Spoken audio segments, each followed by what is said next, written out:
El señor Cabero, que es congresista, nosotros lo hemos calificado como un mononeuronal porque cree que el Perú es un monocultural, ¿no? Y no es así. Y la pregunta del censo era eso, era la pregunta 10 es preguntas sobre identificación étnico-cultural.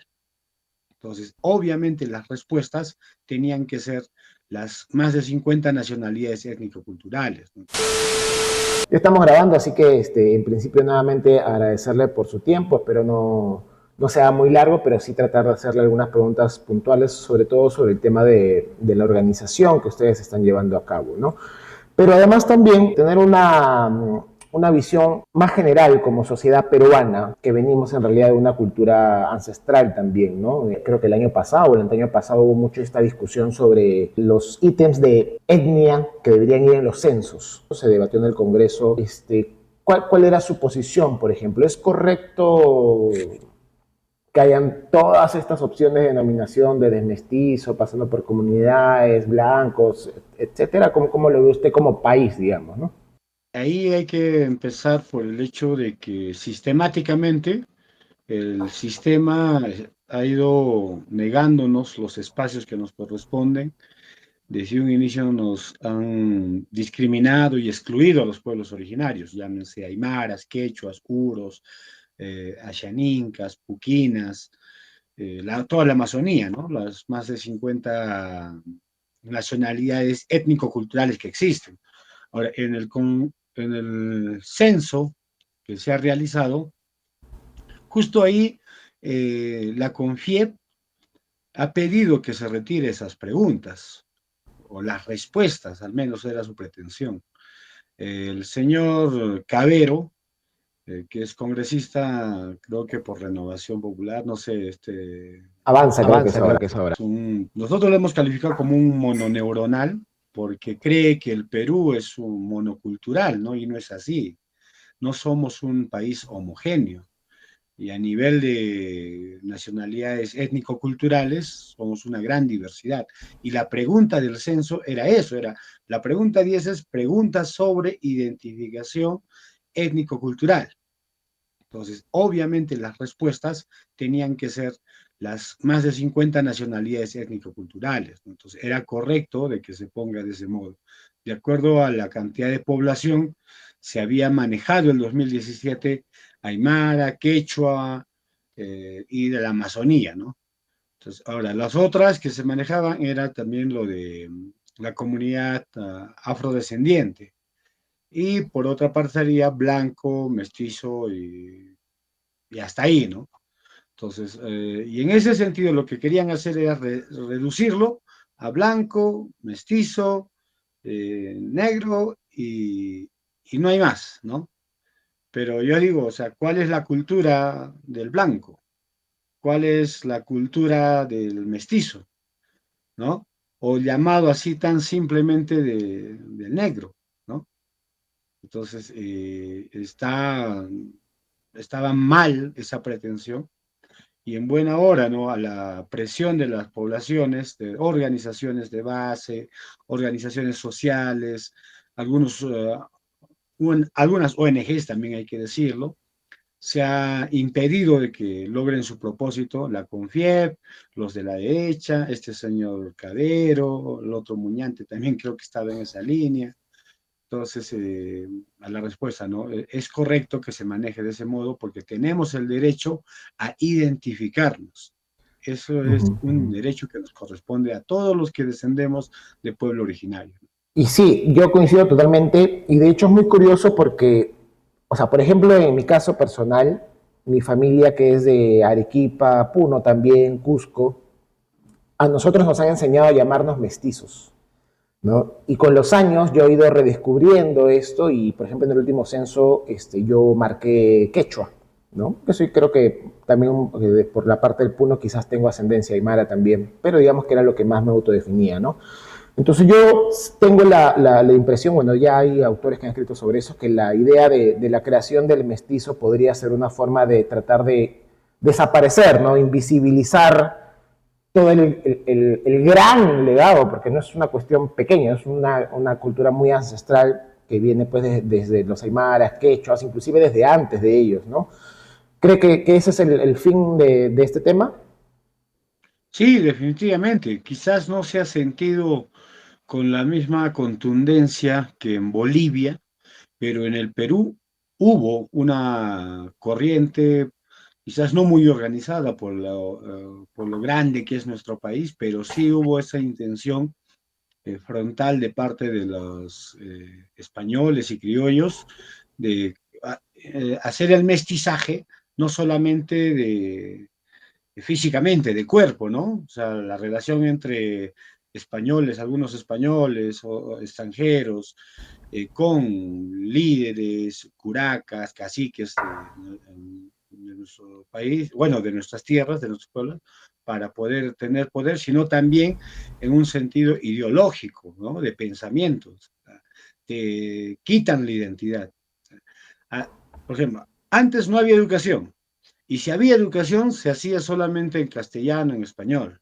Se discriminaba a aquel que hablara aymara, quechua.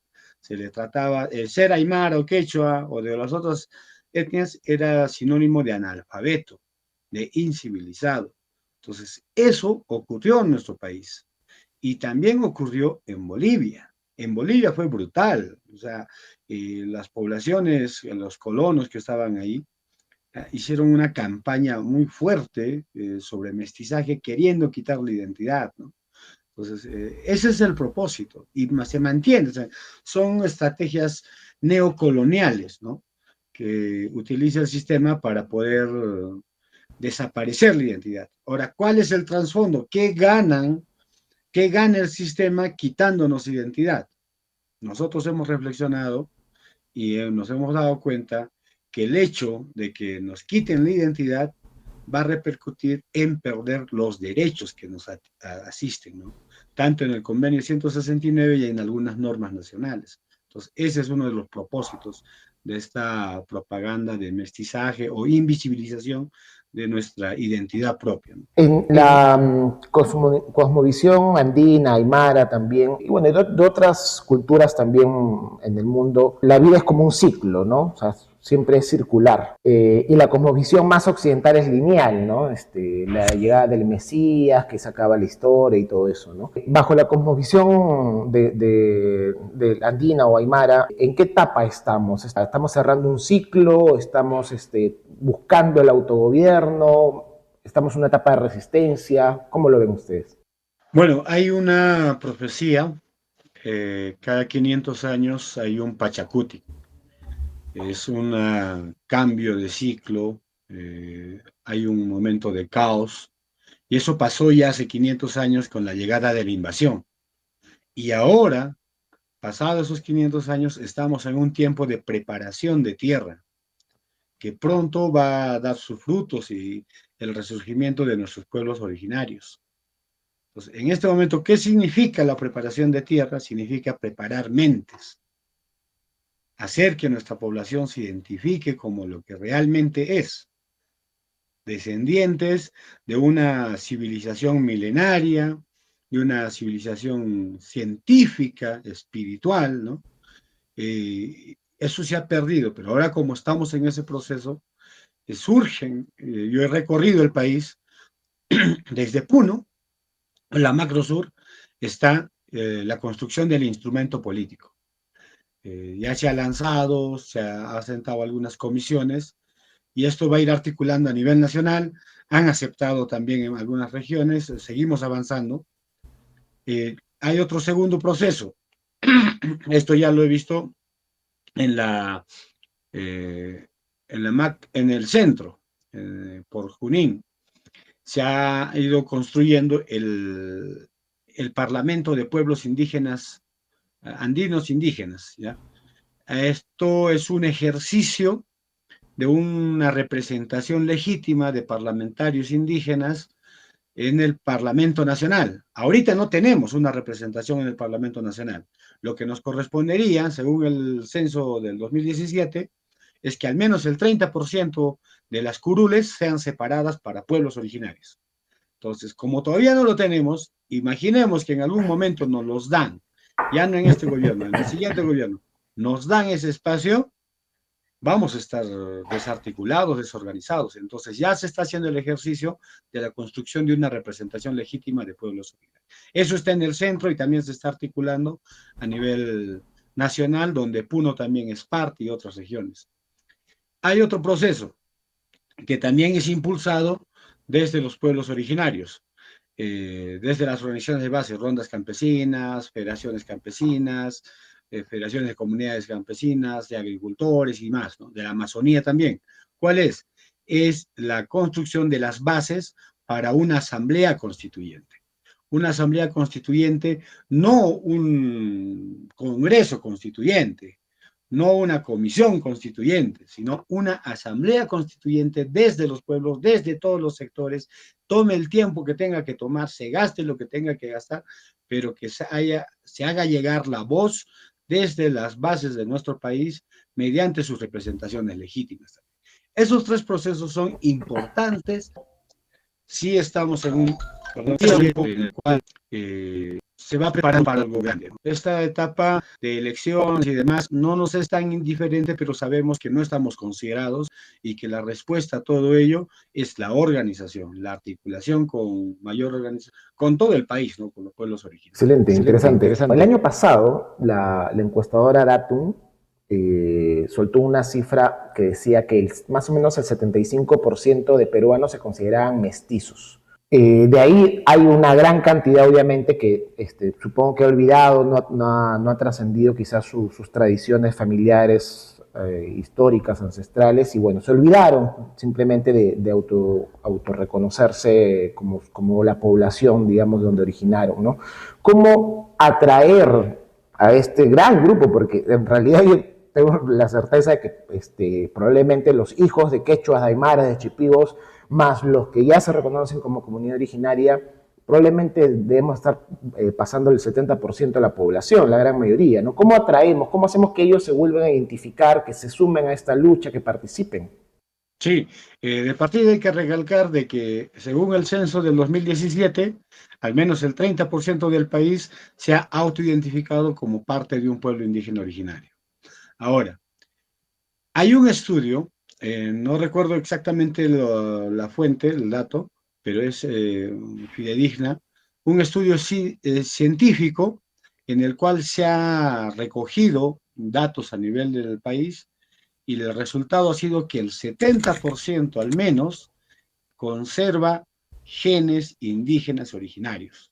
O sea, aquellos que, porque el color de la piel es clarísima, o porque llevan ojos celestes, o porque viven en la ciudad, o porque tienen una profesión, se han dicho mestizos, pues tienen que enterarse de que en su sangre sigue fluyendo, corriendo sangre indígena originaria.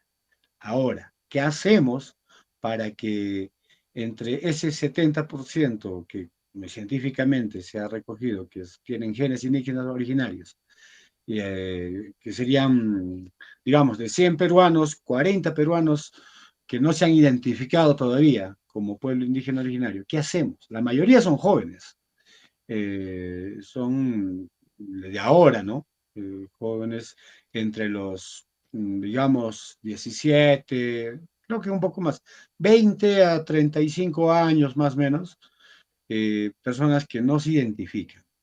¿A consecuencia de qué? De toda esta globalización, modernismo, lo que te ofrece los medios de comunicación, un mundo abierto a donde se puede acceder sin orden, sin dirección. Y eso ha orillado a que muchos no se identifiquen, sino hayan perdido la identidad. ¿Qué hacemos? Hay muchos frentes que trabajar. Uno de los frentes es obviamente el tema político, y ahí estamos en el tema de organización.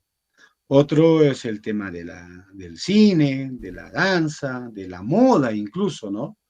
El arte, y en ahí hay una fuerza importante que ha surgido en Lima y ciudades grandes, donde colectivos impulsan ello. Claro que son lunares todavía, son algunas pequeñas islas todavía, pero hay que darles el empuje, ¿no?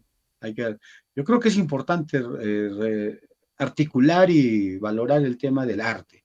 Hay muchos jóvenes que están haciendo incluso fusión, ¿no? De la música andina, amazónica, ¿no? Con algunas tonalidades modernas, entonces, o de otros países. En la moda, un poco difícil, pero creo que no se pierde seguir luchando, tener indumentaria, ropa, vestimenta, que sea de uso diario, no solamente ¿no? de folclore o autóctono, sino de uso diario que lleve nuestra identidad. Y en ese sentido también he podido notar de que hay en nuestras regiones y en algunas ciudades esas intenciones de jóvenes que también han migrado, que están haciendo moda, ¿no? Lo más fácil ha sido primero hacer moda autóctona, folclórica, quizás de gala, pero lo que nos falta es atacar el tema de vestimenta de diario, casual, ¿no?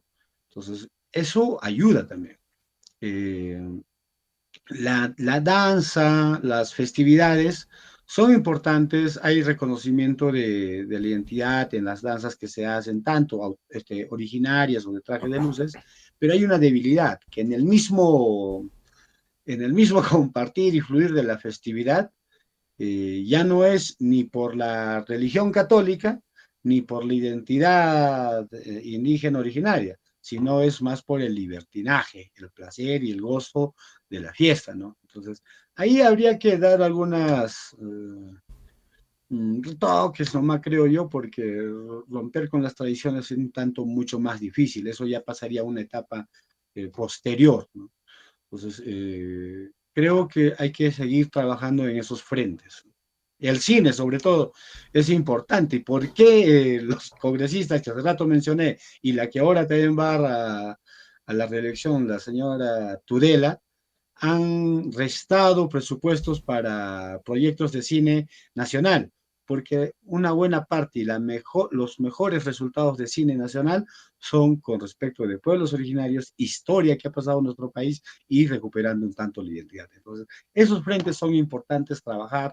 La educación ya va un poco más de cuestión local, no tenemos historia de nuestras regiones, no tenemos historia de nuestras provincias, no tenemos historia de nuestros distritos, de nuestros pueblos oficializados y que estén en la currícula de la educación básica o secundaria, ¿no?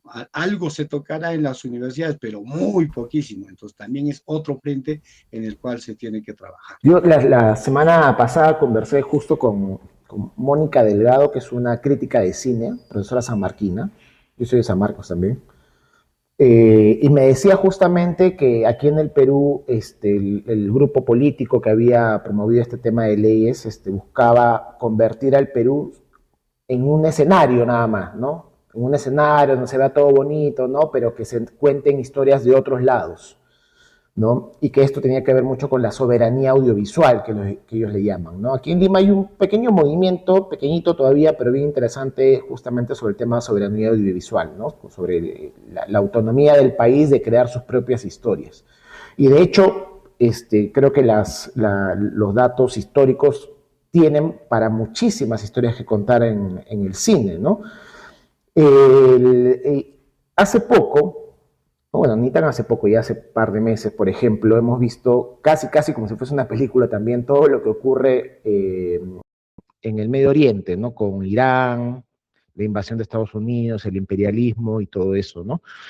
Y para mí es casi inevitable ver las similitudes, ¿no? O con lo que pasó con Palestina también, por ejemplo, ¿no? Acá en Lima, sobre todo, donde tengo más contacto, escucho mucha gente hablar, no, que están invadiendo esa población tiene cientos, miles de años ahí, ¿cómo la van a invadir, no? O a Irán también, ¿cómo puede ser posible, no? Y para mí es inevitable pensar, pero es exactamente lo que ha pasado con nosotros, ¿no? Pero cuando alguien habla sobre ideas como restitución del Tahuantinsuyo, por ejemplo, o sobre darle soberanía a los pueblos originarios, las clases limeñas, sobre todo, suelen burlarse, decirle, no, que es resentido y todo eso, ¿no? ¿Ustedes cómo toman esa situación en comparación a lo que está pasando en otros países? Mira, lo que sucede y ha pasado en Palestina es algo que nos puede pasar a nosotros. al Perú. Lo que está pasando con Irán es algo que también pudiera pasar en nuestras regiones, ¿no? Hablo a nivel de países, en Ecuador, Perú, Bolivia, que ya está pasando en Argentina de alguna forma. O sea, Milei ha sacado, y su Congreso han sacado una ley, una norma, en la cual le dan facilidades a los extranjeros para comprar tierras dentro de Argentina. Y casualmente es donde ha habido este incendio grande, ¿no? De proporciones grandes, y está sucediendo. Así han ido entrando Israel dentro de Palestina. Entonces, no es alarmarse, no es hablar descabelladamente, pero la historia y las experiencias lo demuestran de esa forma, ¿no? Entonces, a lo que dices, ¿qué pedimos nosotros? Que respeten nuestro derecho constitucionario, que respeten nuestras formas de gobernarnos, de administrarnos, de hacer justicia, de tener control social. Somos conscientes de que pertenecemos a un país, que somos peruanos, pero también somos conscientes de que descendemos de culturas que estuvieron antes de que todo este territorio se llame Perú, antes de que todo esto sea invadido por los españoles, ¿no? Entonces, ¿qué nos dicen el frente? ¿Qué nos dicen los de la derecha o los herederos de los que han hecho una falsa república, de los que han invadido? ¿Qué nos dicen ellos? Que ¿por qué les vamos a dar? El país es uno solo, dicen, el Perú es uno solo, pero ese país que ellos dicen que es uno solo, no lo han construido ellos solos, ¿no? Están nuestras nacionalidades, están nuestros pueblos los que le han dado el soporte. A nivel de recursos naturales, todo sale de la sierra, la selva, la gran parte. Y ha sido, en cuestión de recursos hidrológicos, han sido cuidados por nuestros pueblos. En cuestión alimentaria, Lima se muriera con 3 días de paralización seca, porque no va a entrar alimento de ningún lado. Entonces, ¿quiénes han sostenido a Lima? ¿Quiénes han sostenido a todas esas clases gobernantes, dominantes que han estado los últimos 200 años? Han sido los pueblos originarios, han sido las comunidades, las parcialidades. Incluso ahora, si un economista consciente se sienta y revisa cuánto se hace de gasto, cuántas horas trabajo, hombre, hace un agricultor, un ganadero, para poder hacer llegar a vuestras mesas papa, carnes, verduras, está completamente subvaluado. O sea, estamos subvencionando la alimentación del país. Eso no se dan cuenta.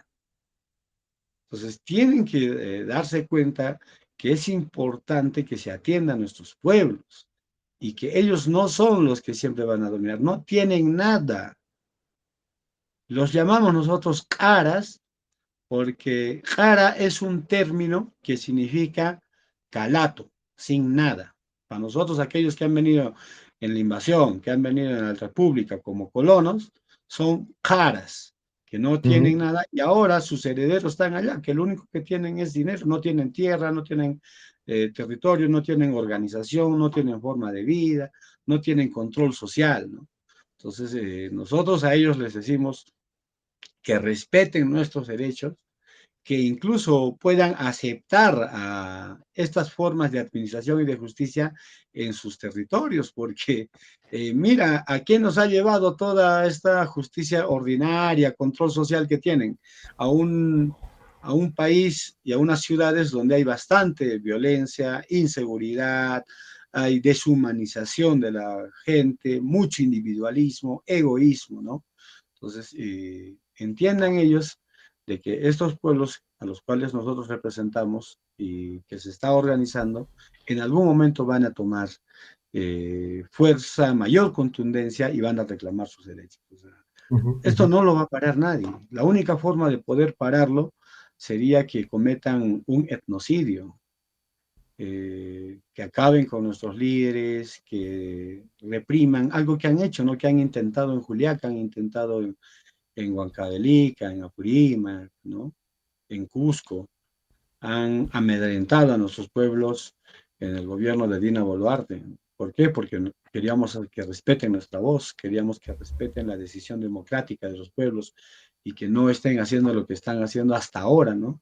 Son 20 años de ingobernabilidad y quienes promueven esa ingobernabilidad son pues los sectores que han capturado el poder y que vienen desde muchos años antes. ¿Ustedes consideran que lo que llamamos nosotros como república fue básicamente una continuación del colonialismo español? Ha sido un cambio de patrones, o sea, nuestro país ha sufrido una traición, nuestros pueblos en sí, porque los que han luchado contra la corona han sido también poblaciones indígenas. O sea, quienes se llevan los lauros son los coroneles, los caudillos, ¿no? Pero ¿quiénes han sido la tropa? La tropa ha sido pueblos de la sierra, pueblos del altiplano, que han luchado primos, entre hermanos, ¿no? Algunos defendiendo a la corona, quizás un pequeño grupo por convicción, otros grupos por obligación, porque estaban sometidos a la orden del, de la articulación española, de la corona, pero también en el lado republicano han sido convencidos, ¿no?, de que se tenía que haber un cambio y muchas poblaciones también y líderes regionales, digamos ahora, ¿no?, de los pueblos, también han apoyado. Entonces hubo el mayor perdedor en ambos casos ha sido nuestras poblaciones, ¿no? ¿Y quiénes se han llevado el botín? Pues los mestizos criollos y algunos españoles que hayan traicionado, ¿no?, a la corona. Entonces, ¿y quiénes han sido excluidos? Nuestros pueblos. O sea, en el momento de la construcción de la República, en los años que ha durado, los excluidos han sido nuestros pueblos. Si se ha considerado a uno que otro líder terrateniente que tenía extensiones y dominio sobre cierta población, ¿no? Eso es lo que ha ocurrido. Y no solamente ocurrió en la República, que fue, ¿no?, un cambio de patrones. Ya no están los españoles, están los criollos, los mestizos, y luego este proceso va avanzando, pero hay otro espacio también en estos 200 años de República donde nuestros pueblos han sido perjudicados y víctimas. Es cuando hay una confrontación de ideologías de derecha e izquierda. ¿Quiénes también han sufrido ahí? ¿No es acaso que cuando los grupos subversivos de Sendero iban a las comunidades, iban a los centros poblados, encontraban a un subprefecto, encontraban un teniente gobernador?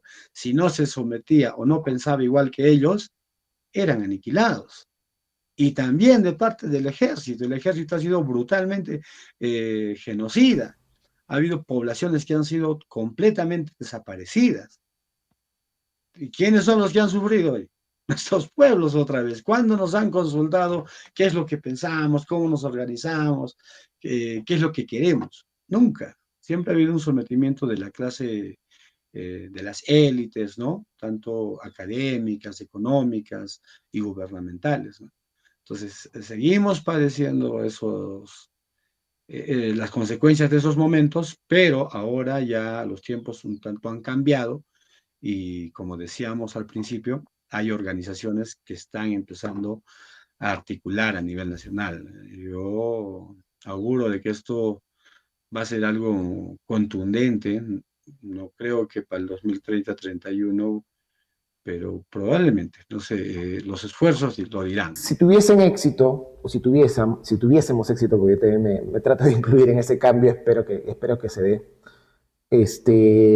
¿cómo sería una nueva forma, digamos, de gobierno en donde haya una mayor participación de las comunidades originarias? Tomando en cuenta que desde Lima se ha tratado de vender como una historia de que las comunidades también están enfrentadas, ¿no? Huancas, chancas, con los quechuas, con los aymaras, y hablan de historia y dicen, no, que entre ellos se odian y todo eso, ¿no? Lo ve como una confederación, digamos, de naciones, un posible nuevo modelo de gobierno, o cómo lo ven, un renacer tahuantinsuyano, o cómo sería. Por ese 30% que no son de pueblos indígenas originarios, el resurgimiento de un Tahuantinsuyo totalitario, entre comillas, está muy lejano todavía. Creo que la primera etapa de consolidación de nuestras luchas va a ser las autonomías territoriales.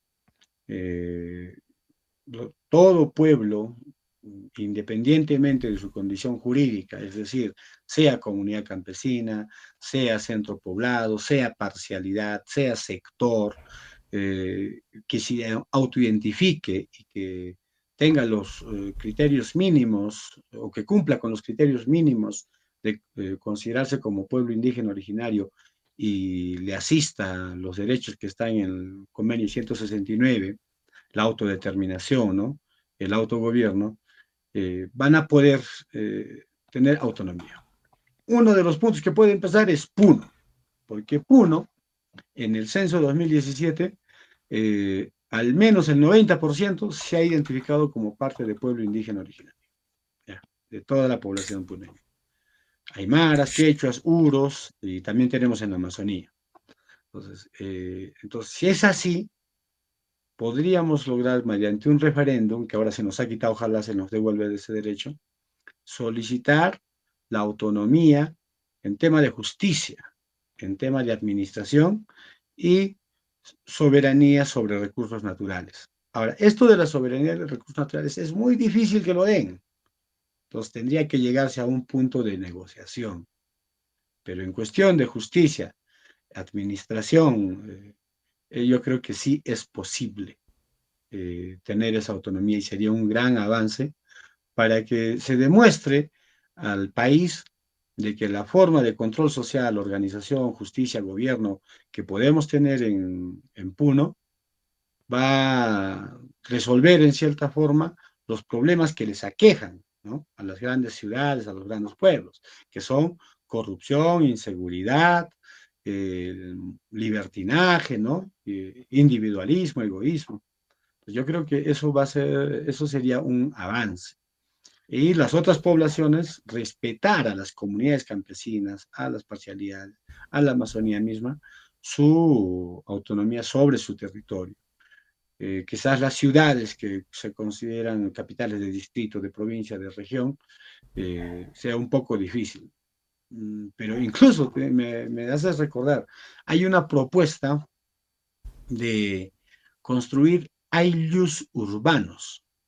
¿Ya? ¿Eso qué quiere decir? Que cierta colectividad de población, de ciudadanos, puedan regirse de acuerdo a las normas de pueblos indígenas originarios, ¿no? Sería algo grandioso. Mira, Juliaca es uno de los lugares que quizás lo vaya a hacer, porque Juliaca también es azotada por el tema de la delincuencia y la inseguridad. Y hay barrios que mediante rondas urbanas ejercen ese derecho. O sea, de facto, ¿no? No está establecido en una norma específica, pero de facto lo están haciendo. Se reúnen los vecinos y de cuadra a cuadra donde les corresponde, simplemente cierran y hacen un control territorial y social. Entonces, eso también sería un avance, porque en realidad el problema de nuestro país y de muchas poblaciones es no quién es Aymara, quién es Quechua, ¿no? Sino la inseguridad que se vive por la falta de control social o el débil control social por la corrupción. Entonces, ese es otro problema Uh -huh, que uh -huh. podría hacer que el país sí ya pueda salir de todo eso, ¿no? Justo comentaba un tema interesante, ¿no? Cuando las familias, por ejemplo, tienen estas casas en los cerros, sobre todo acá en Lima, muchos se reúnen, forman sus AINIs en realidad, es un AINI lo que finalmente arman, colaboran todos, arman los muros de contención y todo eso, ¿no?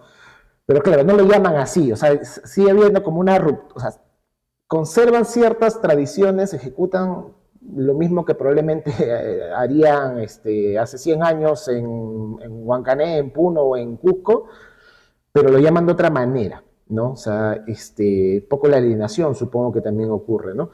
El, ¿Cómo eventualmente ustedes creen que podría darse, no sé si en un corto o mediano plazo, por ejemplo, que hay un presidente que se reconozca netamente originario? Y si es que ustedes consideran que en los 200 y pico años que tenemos de independencia, ha existido alguien que represente eso.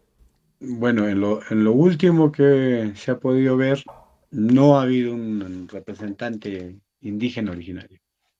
Se han asumido, se han atribuido esa representación quizás, pero ha sido más en cuestión de lograr el reconocimiento, la legitimidad o los votos, ¿no? Antes de ser elegido.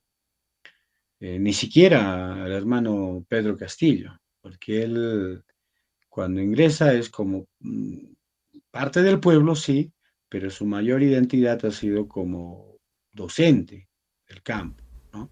Entonces, pero como quechua o que haya articulado los pueblos o que de las primeras acciones haya dicho eh, la consulta previa tiene que ser ley y tiene que ser vinculante, el respeto a los territorios, a las comunidades tiene que ejercerse y regresarse al tema de la imprescriptibilidad, inembargabilidad, ¿no?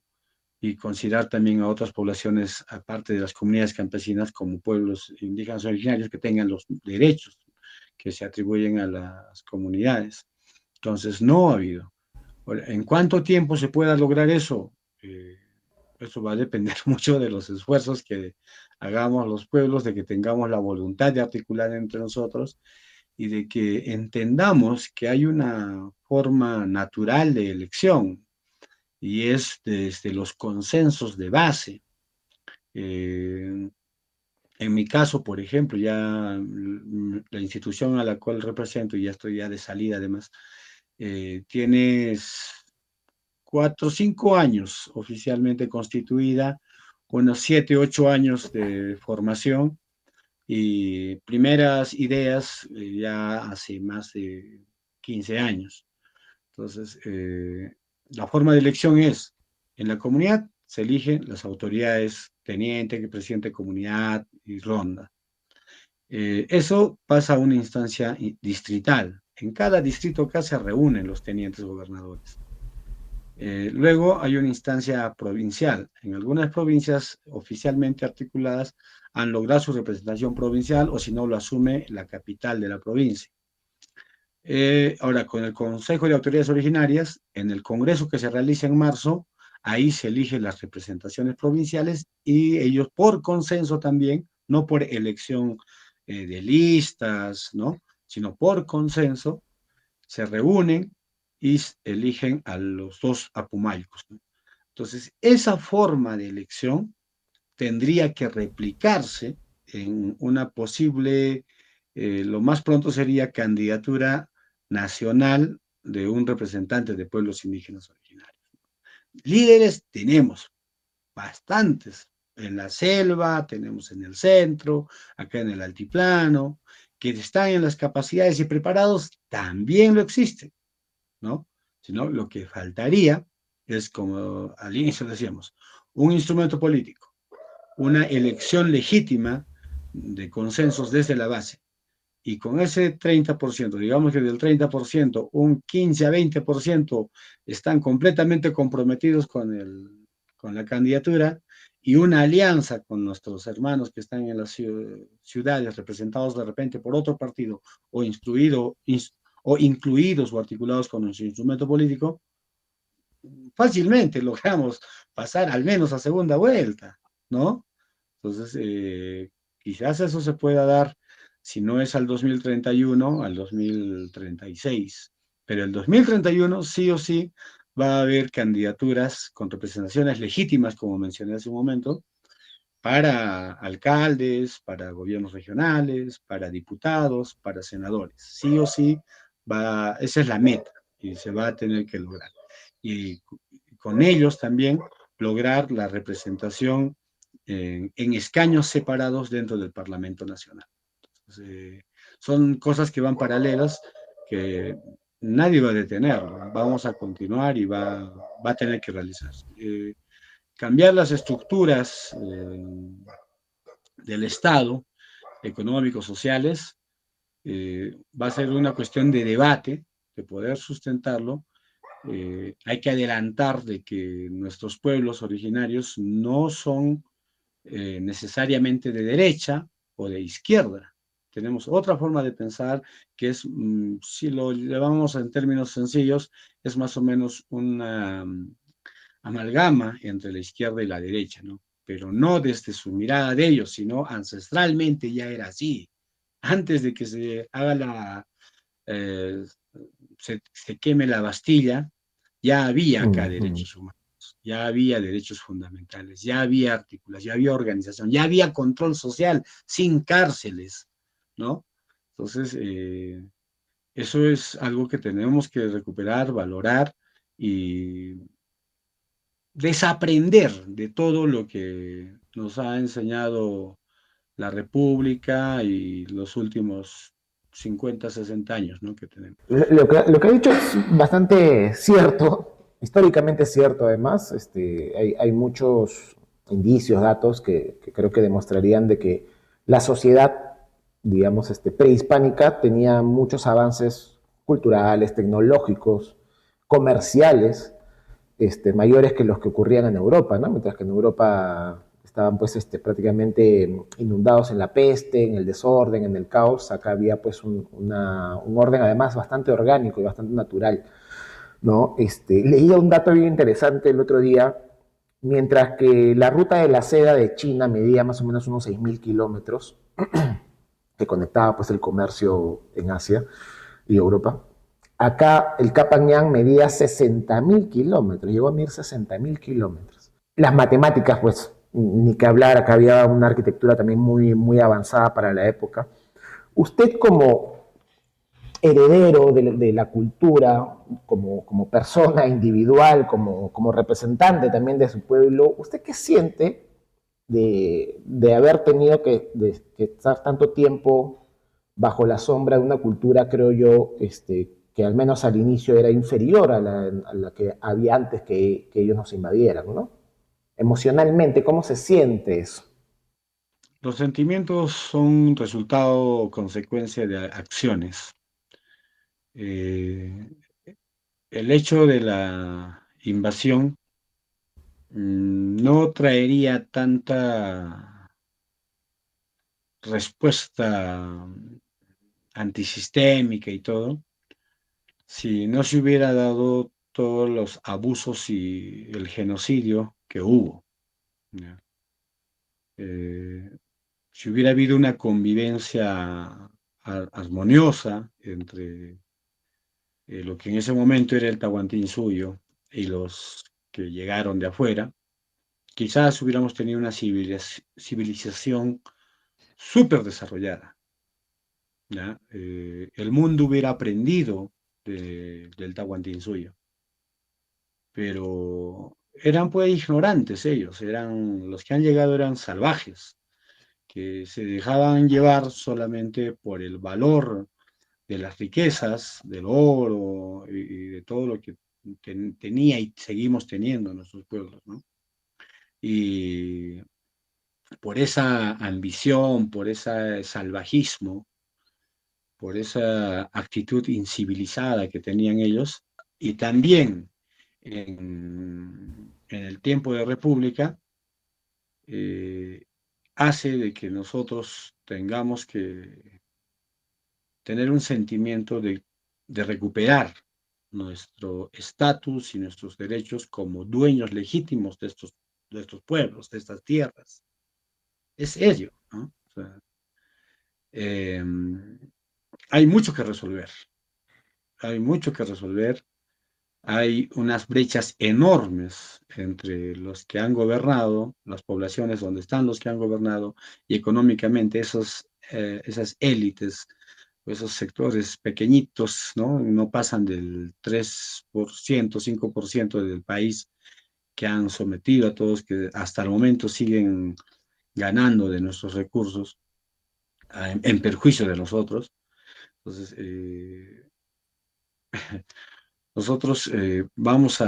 nosotros sentimos de que tenemos que recuperar este país, que este país es nuestro, y eso parte de la conciencia también. Hay poblaciones que han sido sometidas fuertemente. En Puno, por ejemplo, donde está la réplica de ¿cómo se llama esta escultura? de Miguel Ángel, De en la... Lampa, Sí, sí. de la Piedad, ¿no? Ujú, La ujú. réplica de ese pueblo ha sido sometido por gamonales y hacendados. La población hasta el momento todavía tiene un sesgo de subordinación y así otros. Hay algunas poblaciones que felizmente también no han sido, ha habido fuerte resistencia, pero también han sido asesinados. Es el caso de Huancané, de Huancholima.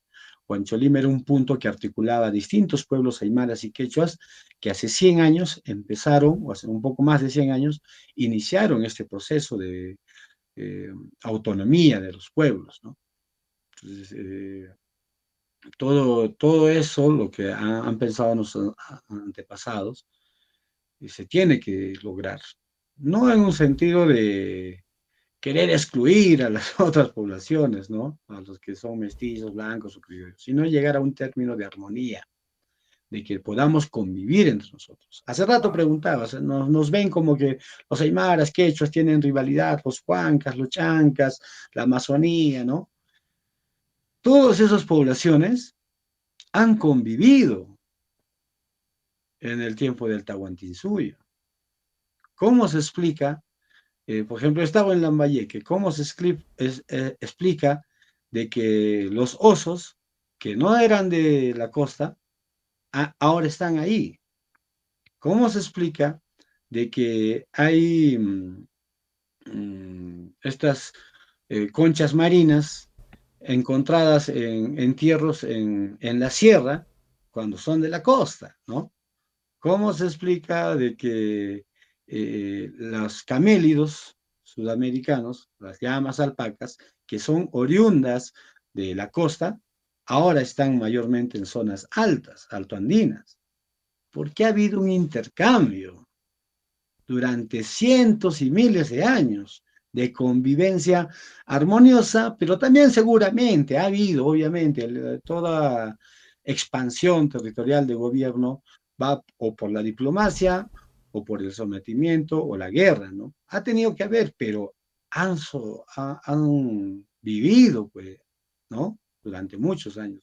Y podemos, ¿no? Ahora en estos tiempos que hay mayor información, hay mayor forma de comunicación, hay una mayor forma de articularse, ¿no? También de reflexión, ya no de repente seremos tan impulsivos en las respuestas, ¿no? Eh, Podemos hacerlo. Acá lo que hay que tumbarse es a los males, que son el individualismo, el egoísmo, la corrupción, el abuso, la deshumanización. Eso es lo que se tiene que tumbar y lograr vivir en armonía. Comentó este tema de Huancho Lima y hay varias cositas de ese evento de hace casi 100 años, pues, ¿no? Casi 100 años ya han pasado, ¿no? Sí, más de 100 años. Fue Claro, claro. en diciembre de Ve- ve- 1916. No, sí, 23. 23. Y ahí hay cosas bien particulares, ¿no? Bueno, uno, que se declaran en independencia prácticamente, ¿no? Porque que, si mal no recuerdo era la República Tahuantinsuyo, la República Aymara, creo, ¿no? Del Tahuantinsuyo, ahora sí, algo así. Luego ocurre una traición aparentemente del Estado, ¿no? Del presidente Leía en ese entonces, que aparentemente como que les había conversado con ustedes y luego manda al ejército y termina sometiendo. No, en 1920 con Beleguía le da, ahorita no recuerdo el nombre eh, de uno de los que inicia todo esto en Huancholima, le da un decreto, un documento en el cual se les reconoce a Huancholima como capital de la República Tahuantinsuyana, si no me equivoco, ¿no?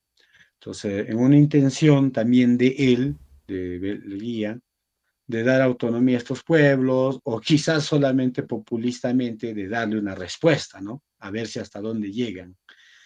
Cuando los hacendados y gamonales de Huancané se enteran de que la población en Huancholima, articulada con otros, se estaba organizando, estaban también dando educación clandestina a las poblaciones, es que dicen, estos indios, estos cholos, quieren venir y recuperar sus tierras, ya no quieren escucharnos, ya no quieren obedecernos, ¿no? Entonces van a Puno y con mentiras dicen, ¿no? Que esos campesinos, esos comuneros quieren venir a la ciudad, quieren quemar la iglesia, quieren atentar contra nosotros, tienen que venir a defendernos. Se organiza Huancané, Puno mandan gendarmes y con ellos van hasta Huancholima y aniquilan a la población. Los agarran prácticamente de sorpresa porque la población no tenía intenciones todavía de conflictividad, no había atentados, ¿no? No había subversión, sino era una organización. Entonces, ahí es donde acaban con la población de Huancholima, los persiguen por toda la expansión del territorio, ¿no? Eso es lo que ha pasado, pero ¿por qué? Porque solamente queríamos educación, queríamos organización, que nos reconozcan como pueblos legítimos. Eso era. Mi pregunta iba, o sea, con ese contexto ¿es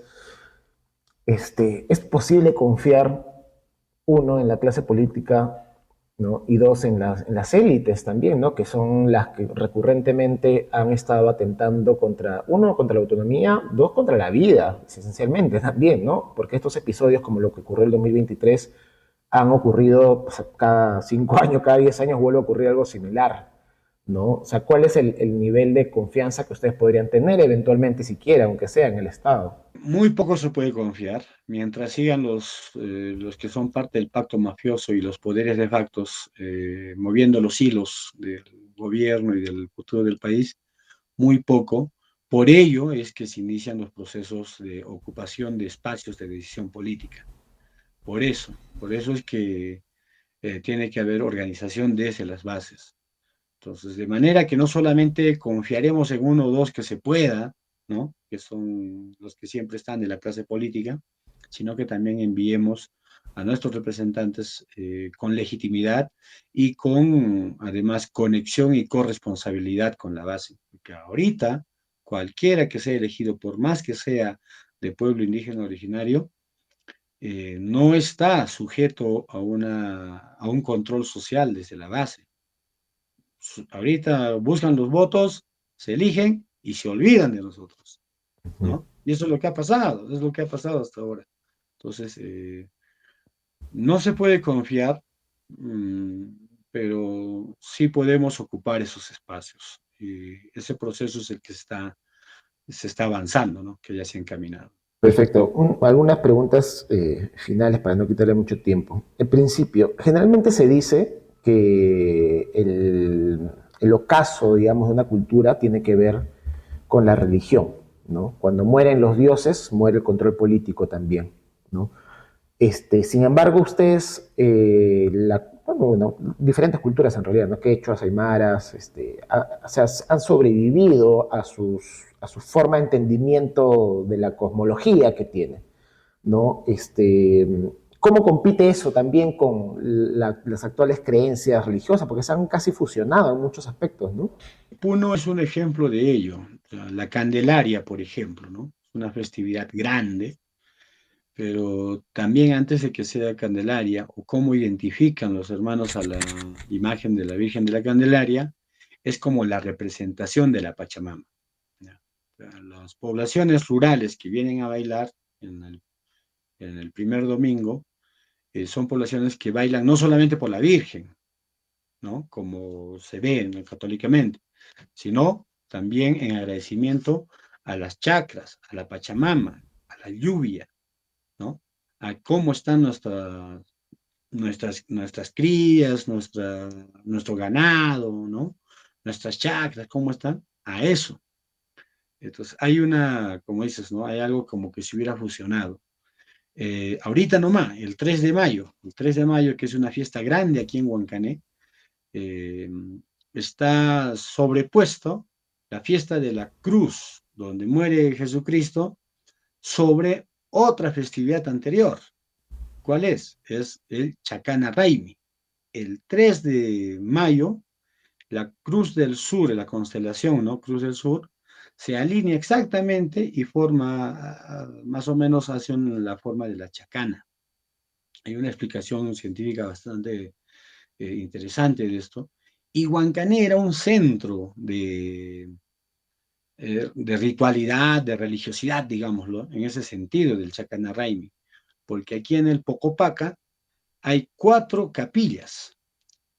Ahora contemporáneamente le dicen, bueno, la capilla del Tatito Mayor, que sería la Cruz Grande, está del Bosque, está de Muñapata y de la Punta, le dicen, por lo cómo está ubicado, pero anteriormente estos 4 puntos representarían los 4 elementos naturales, el, el, el fuego o el rayo, el Iyapu, que sería en la punta, al medio estaría la Pachamama, la tierra, en un lado estaría la Cotamama, el agua, y a otro lado estaría Tatasamiri, el viento, el aire, ¿no? Entonces, sobre eso se ha puesto la festividad de las cruces. Entonces, en nuestras poblaciones, antes de ir a celebrar a la cruz, a la Virgen, a Jesús, iban pues a hacer su ritual, y hasta ahora se dejan sus coquitas, su ofrenda. Antes de cualquier ceremonia religiosa católica, siempre hay que levantar tinca y es una conexión natural. O sea, no hay un libro de catequesis, ¿no? Pero para decirte esto debes hacer, esto debes hacer, no, eso es natural, se ha transmitido de generación en generación, ¿no? Entonces, eso es un frente difícil que trabajar. eh, es un poco incluso cuando nosotros lo trabajamos, chocamos, porque hay hermanos que sí son un poco radicales, extremistas, en ese sentido, porque su nivel de conciencia, su nivel de reflexión ha trascendido mucho más allá, ¿no? Ya están descolonizando a nivel de pensamiento religioso.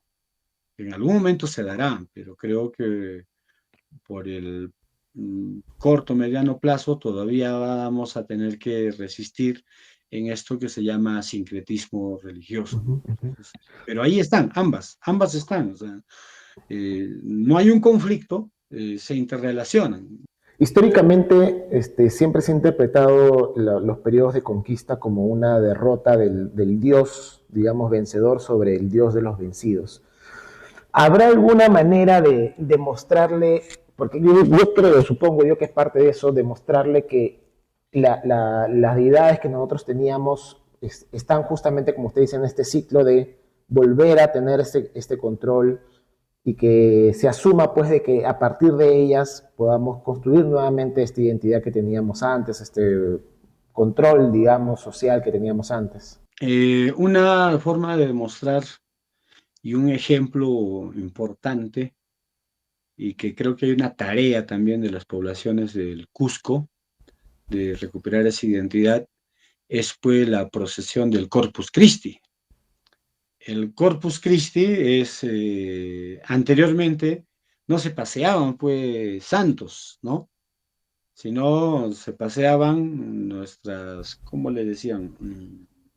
A las momias, rumor, había algunos santos, dentro de algunos santos estarían pues las momias mismas de los incas pasados, ¿no? Entonces, no han ganado, o sea, no, la religión católica no se ha sobrepuesto del todo a la cosmovisión andina tahuantinsuyana. Vive en nosotros, Tatahuilca vive en nosotros, la Pachamama vive en nosotros, nos da vida. La Cotamama, los ríos, los lagos, las lagunas, la lluvia está con nosotros. Tata Samiri, el aire mismo que respiramos, los vientos que llevan las semillas de las plantas silvestres a distintos lugares, está con nosotros. Entonces, eso lo vivimos acá en Puno, lo viven en la Amazonía, lo viven en la costa. Hay hermanos que van a Pachacamac, que van al Rímac y hacen sus rituales. Entonces, creo que hay que recuperar más lo que es natural y no lo impuesto, ¿no? En organización, en religión, en gobierno, en administración y en justicia. Hace poquito bueno, historiador, entre comillas, hispanista, que han salido muchos últimamente, ¿no? Comentaba de que la Pachamama no era una deidad porque no se había comprobado que existiera un templo de la Pachamama. Que no necesitamos un templo, necesitamos centros de ritualidad, que puede ser cualquier lugar, la Pachamama está en todo. La Pachamama no es una invención, la Pachamama es una realidad. Tatahuilca no es una invención, cada mañana sale, cada tarde se oculta. Tatasamiri no es una invención, es algo que respiramos, de que está en nuestros pulmones. Mamacota no es una invención, es la lluvia, es el mar, son las lagunas, son los ríos. Entonces, ¿por qué darle un templo a algo que es real, que está en todo? ¿No? Que tenemos, sí, lugares de ritualidad especiales, huacas, pues tenemos. Entonces, lo que dicen ellos está mal, pues. Voy a decir algo no en un sentido confrontacional, pero la única prueba de la religión cristiana católica es Jesucristo. Lo demás no existe. Yo me declaro cristiano en el sentido revolucionario de Jesús, pero en lo que ha hecho la iglesia, lo que han construido de esa religión, no nos podemos sentir representados porque han exterminado civilizaciones. Acá en Puno había un centro de inquisición. ¿Cómo abusaban? O era la Biblia o era la espada, ¿no? Entonces, es un tema, como decía hace rato, es un frente un poco difícil de tratar, que Ujú. en algún momento seguro se va a dar, porque la población va a ir reflexionando, ¿no? Eh, Hay tantas religiones en el mundo que creo que lo que debe articularnos entre todos es lo natural, la naturalidad de la vida, el respeto a la vida. Un pedido en todo caso. ¿Cómo podría hacer usted un llamado a jóvenes, personas en general que de repente todo este tiempo se han identificado como mestizos, ¿no? Pero que tienen ahí, siempre hay una pequeña curiosidad de saber de dónde viene mi abuelo, de dónde viene mi abuela, ¿no? O sea, cómo poder acercarlos y si alguien dice ya, yo quiero ser parte de este movimiento, yo me reconozco como Aymara, quiero apoyar de alguna manera. No, no vivo en Puno, no vivo en Huancané, pero estoy, no sé, en Huancayo, en Lima, en otro lado, pero quiero ser parte de este movimiento. ¿Cómo puede hacer para apoyar? Ya, bueno, primero hay que llamar a que hagamos una evaluación de conciencia de nosotros mismos, preguntarnos quiénes somos, de dónde venimos, cómo nos identificamos y dónde nos sentimos mejor, porque podría declararme mestizo y querer estar dentro de los grupos criollos, ¿no? O aquellos que desprecian a nuestros pueblos. Por más que yo tenga dinero, sea millonario, me permitirán estar en ciertos espacios, pero siempre nos van a mirar de reojo. Eso es innegable.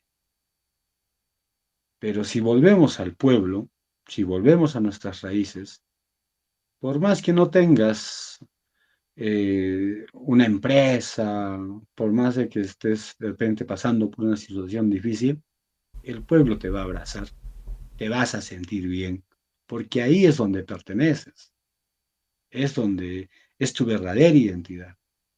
Hay que reconocernos como tal. Es cierto, puede haber en algunos casos el tema del mestizaje, de que el padre sea de descendencia española o de algún sector criollo, ¿no? Pero la raíz es pues nuestra tierra, la raíz es nuestro pueblo. Y en ese sentido lo que nos corresponde es no solamente decirme soy aymara, soy quechua, soy del campo, no, sino también asumir la responsabilidad de que hay una tarea de reivindicación, de ejercicio de derechos y también de ejercicio de soberanía, de autogobierno. Esa es la respuesta a los males que aquejan a nuestras sociedades, de que la organización comunitaria, el control social como se maneja en nuestros pueblos, se fortalezca y se amplíe. Entonces, vengan, sean parte, articúlense. Hay organizaciones en todo el país, ¿no? Donde se encuentren, van a encontrar una organización. O regresen a su pueblo y hablen con sus autoridades comunales, ¿no? Hablen con las federaciones, hablen con los tenientes. En Puno tenemos el Consejo Regional de Autoridades Originarias, el Consejo Regional de Presidentes de Comunidades Campesinas, el Consejo Regional de las Rondas Campesinas de Puno. Están los líderes, hay organizaciones de base de comunidades, de mujeres también, aymaras, quechuas. Yo sé que no hay mucho tiempo para poder estar ahí. eh, la forma de vida que ya se ha instaurado en estos tiempos nos da muy poco tiempo para reflexionar, para hacer activismo, ¿no? Pero siempre hay una forma. También la modernidad ha permitido, ¿no?, que mediante los medios virtuales, ¿no?, podamos articularnos. Aquí en Lima, ¿hay ya alguna organización vinculada a las comunidades aymaras o todavía no tanto? ¿Están por ahí? Hay organizaciones pequeños grupos que han estado manteniendo, colectivos, ¿no?, que han estado manteniendo esto de la reflexión, más que todo, pero también hay otros grupos espirituales que, como decía hace rato, van a Pachacamac, ¿no?, van a las Huacas, eh, que todavía no han articulado con nosotros oficialmente. O sea, estamos también, primero aquí en Puno vamos a articular oficialmente con las organizaciones de base, para que haya una estructura, porque si no nos desordenamos y perdemos el rumbo. Ujú. Entonces, pasamos esa etapa y yo creo que sí, en la brevedad, con el nuevo consejo, se hará la articulación, porque es necesario, como decía hace rato, hay frentes que trabajar y uno de los frentes es en las ciudades, la música, el arte, el cine, entonces hay que estar articulados también con ellos, ¿no? Y lo otro que se puede hacer, jóvenes estudiantes, residentes en las ciudades grandes, ¿no? Júntense, ahí están los sicuris, ¿no? O sea, ya quizás va por el tema de la música, del arte, pero también trabajen en temas políticos. Política no es asumir una línea partidaria, eso es eso es una rama de la política.